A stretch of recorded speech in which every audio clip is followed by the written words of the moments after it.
Hi, Namaskar, Jai Hind. And today we will discuss about PCS Mains paper second of 2022।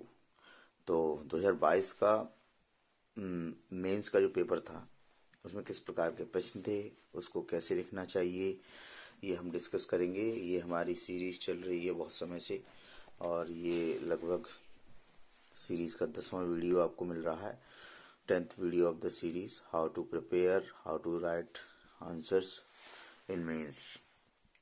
Alright, so let's start.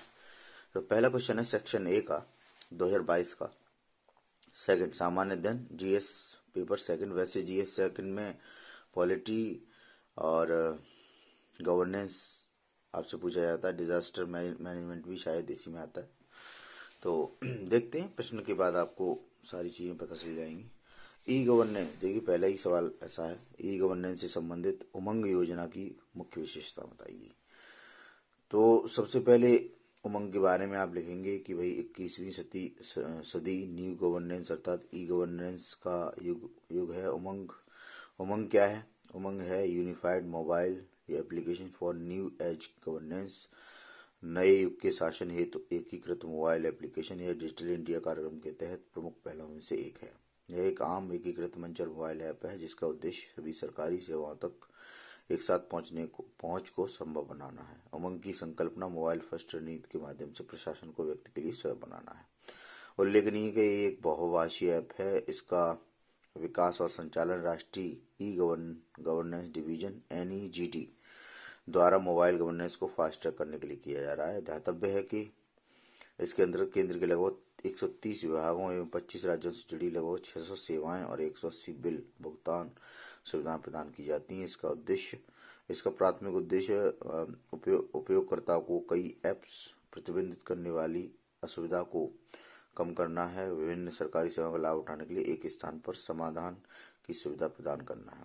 उमंग की विशेषताएं क्या है? जन केंद्रित ई सेवा, एक मोबाइल ऐप, टोल फ्री की सुविधा, सेवा की पहुंच का मानकीकृत आधार, वन स्टॉप सॉल्यूशन, केंद्र एवं राज्य की सहभागिता, भ्रष्टाचार के मुद्दों के प्रति अति संवेदनशील।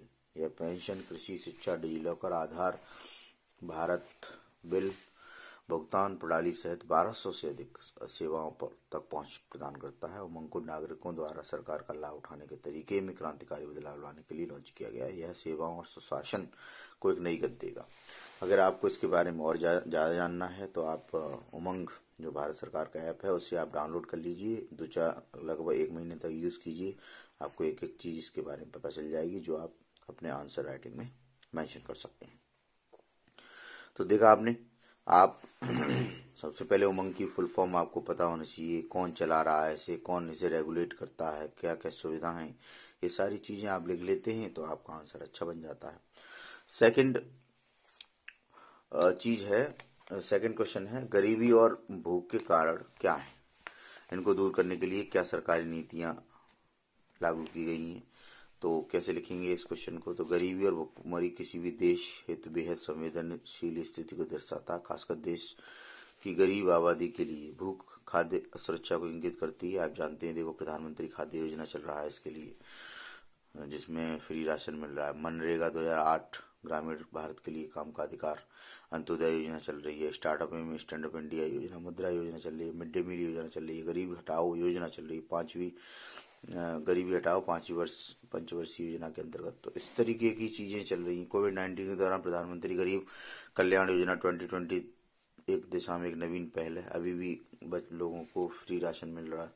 इसके साथ ही संसाधनों का समान वितरण भी इस स्थिति के लिए जिम्मेदार है। ऑक्सफैम रिपोर्ट 2023 भारत के संदर्भ में इंगित करते हुए कहता है कि भारत के 1% अमीरों के पास देश की कुल संपत्ति का लगभग 40.5% हिस्सा है। जनसंख्या का अधिक, जैसे पॉपुलेशन बढ़ेगी तो जो आपकी गरीबी है वो बढ़ती है, ये हम सब जानते हैं। तो ये आप इस तरीके के क्वेश्चन में आंसर लिख सकते हैं। भूख से निपटने की संबंधित क्या क्या योजना है, जो PDS एवं FPS के माध्यम से 80 करोड़ से अधिक लोगों को अनाज एवं भोजन का अधिकार खाद्य सुरक्षा अधिनियम 2013 के अंतर्गत दिया जा रहा है। PM अन्य योजना चलाई जा रही है। यूपी में भी काफी ये योजना चलाई जा रही है। तो इस तरीके की चीजें आप लिख सकते हैं जिससे कि आपका जो आंसर है वो बेहतर बनता है। अगला है नीति निर्माण प्रक्रिया में गैर सरकारी संगठनों की भूमिका ज्ञात कीजिए। जो एनजीओ हैं उनकी क्या भूमिका है? तो लोकतंत्र में एनजीओ की भूमिका क्या हो सकती है? सरकारी अंतर को पूर्ण करना, अधिकार संबंधी भूमिका, दबाव समूह रूप में काम करना, सहभागी शासन में भूमिका, जागरूकता के प्रसार में, सामाजिक मध्यस्थता के रूप में। भारतीय लोकतंत्र में गैर सरकार की भूमिका का लगभग भारत में 3 मिलियन गैर सरकारी संगठन एनजीओ हैं जो हाशिए पर और वंचित समुदायों के लिए आपदा के लिए काम करते हैं। कोविड सरकारी अंतर को पूर्ण करना, कोविड-19 के समय आप उदाहरण दे सकते हैं एनजीओ, बहुत सारे ऐसे एनजीओ जिन्होंने सहायता की थी लोगों की। इसके अलावा ये मानव और श्रम अधिकारों, लैंगिक मुद्दों, स्वास्थ्य देखभाल, पर्यावरण, शिक्षा, कानूनी सहायता और यहाँ तक कि अनुसंधान से संबंधित विविध गतिविधियों में लगे हुए हैं। अधिकार संबंधी बहुत सारे ऐसे मानव अधिकार संबंधित एनजीओ हैं जो लोगों को न्याय दिलाने का कार्य करते हैं। तो ये सारी चीजें हैं। अगला क्वेश्चन है भारत में संविधान के अनुच्छेद 21 की परिधि में कौन कौन से अधिकार शामिल हैं? बहुत इंपॉर्टेंट क्वेश्चन है और दो तीन क्वेश्चन आपको डायरेक्टली आर्टिकल से संबंधित मिल जाएंगे, चाहे वो फंडामेंटल राइट्स हो, डीपीएसपी हो। अब जैसे ये क्वेश्चन है कि भारत के संविधान के आर्टिकल 21 की परिधि में कौन कौन से अधिकार शामिल हैं, तो देखते हैं कैसे करते हैं। तो इसमें एक तो निजता का अधिकार है, तो राइट टू भारतीय संविधान का 21 प्राण एवं दैहिक स्वतंत्रता की सुरक्षा को प्रावधान करता है, राइट टू लाइफ। कहने का तात्पर्य है कि कानून द्वारा स्थापित प्रक्रिया के अलावा किसी व्यक्ति को उसके जीवन में व्यक्तिगत स्वतंत्रता से वंचित नहीं किया जाएगा, डिप्राइव नहीं किया जाएगा फ्रीडम से। भारत के सर्वोच्च न्यायालय ने इस अधिकार को मौलिक अधिकारों का हृदय माना, हार्ट ऑफ फंडामेंटल राइट्स। इस अधिकार को सर्वोच्च न्यायालय ने व्यापक रूप से व्याख्यायित किया है। कानून की उचित प्रक्रिया की अवधारणा ने इस दायरे को बढ़ा दिया है। कौन कौन से अधिकार? ये निजता का जो अनुच्छेद 21 के अंतर्गत विभिन्न अधिकार, निजता का अधिकार है पुट्टावादीवाद 2017 पुट्टा स्वामी, व्यक्ति की निजता का संरक्षण सुनिश्चितता, मौलिक अधिकार का पूरक, व्यक्तिगत स्वतंत्रता का निर्धारण, कस्टोडियल डेथ के खिलाफ अधिकार, ये बहुत होता है, पुलिस की कस्टडी में लोग मर जाते हैं ज्यादा पिटाई उटाई करने से, उसके खिलाफ अधिकार है।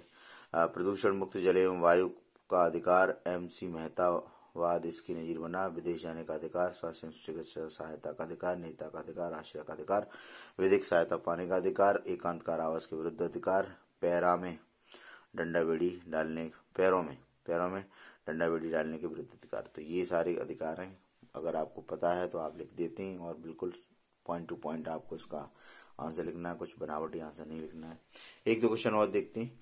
राज्य के मुख्यमंत्री और राज्य के राज्यपाल के कार्यों के संबंधों पर विचार कीजिए। तो इस तरीके का जो क्वेश्चन है उसमें आपको जो आपके आर्टिकल्स हैं वो मेंशन करने हैं, क्या इसमें आपको क्या संबंध है। जैसे 167 में मुख्यमंत्री राज्यपाल के संबंध में निम्नलिखित शक्तियों का उपयोग करता है।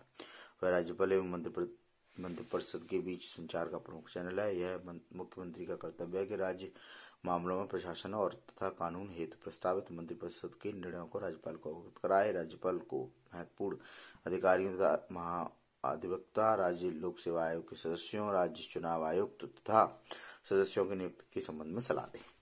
तो इस तरीके के और मैं क्वेश्चन पढ़ देता हूँ जो 2022 में पेपर सेकंड GS2 में आए हैं। केंद्र राज्य वित्तीय संबंधों में वित्त आयोग की भूमिका का समालोचनात्मक परीक्षण कीजिए। लोक अदालतों ने भारतीय विधिक प्रणाली में परिवर्तन लाने के लिए में उत्प्रेरक कैटलिस्ट की भूमिका निभाई है, स्पष्ट कीजिए। ऊर्जा सुरक्षा का प्रश्न भारत और आर्थिक प्रगति का सर्वाधिक महत्वपूर्ण भाग है। पश्चिम एशियाई देशों के साथ भारत की ऊर्जा नीति का सहयोग का विश्लेषण कीजिए। IRBC में आता है इंटरनेशनल रिलेशनशिप। रूस यूक्रेन संघर्ष के कारणों की विवेचना कीजिए, बहुत हॉट टॉपिक है, ये आ सकता है। भारत नेपाल के मध्य विवादास्पद मामले कौन से हैं, इसकी विवेचना कीजिए। सेक्शन B के जो क्वेश्चन है वो स्वयं सहायता समूह, जो सेल्फ हेल्प ग्रुप होते हैं, स्वयं सहायता समूह की चुनौतियों की विवेचना कीजिए। इसको प्रभावकारी एवं लाभकारी बनाने के क्या साधन है। उत्तर प्रदेश सरकार द्वारा संचालित मिशन शक्ति कार्यक्रम के उद्देश्य का वर्णन करते हुए बताइए कि यह अपने उद्देश्यों की प्राप्ति में कहां तक सफल रहा। नीति आयोग के उद्देश्यों तथा संरचना की व्याख्या कीजिए। इसकी महत्वपूर्ण उपलब्धियां क्या हैं? क्या समितियां संसदीय कार्यों के लिए उपयोग मानी जाती हैं? इस संदर्भ में प्राक्कलन समिति की भूमिका की विवेचना कीजिए। भारत का राष्ट्रपति कैसे निर्वाचित होता है? बहुत इंपॉर्टेंट है।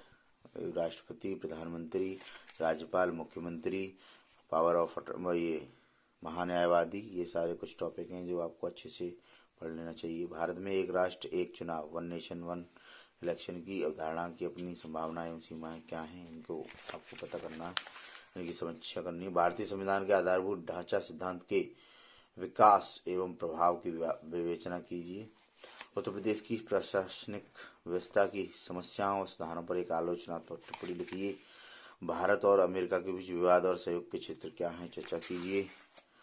भारत के सतत विकास में विश्व बैंक की भूमिका का मूल्यांकन कीजिए। विश्व बैंक बहुत कार्य करता है, जैसे स्वास्थ्य क्षेत्र में, अर्थव्यवस्था में लोन वगैरह देता है। तो ये सारी चीजें आपको करनी है। ये क्वेश्चन थे, 20 क्वेश्चन थे, तो मैंने आपको बताया, कुछ डिस्कस किए, कुछ आपको खुद से करने। तो इस तरीके से आप अच्छे से आंसर लिखें और प्रैक्टिस लगातार करते रहें लिखने की, क्योंकि विदाउट प्रैक्टिस मुझे नहीं लगता कि आप मेंस के लिए कर सकते हैं। तो आज के लिए इतना ही। जय हिंद, नमस्कार।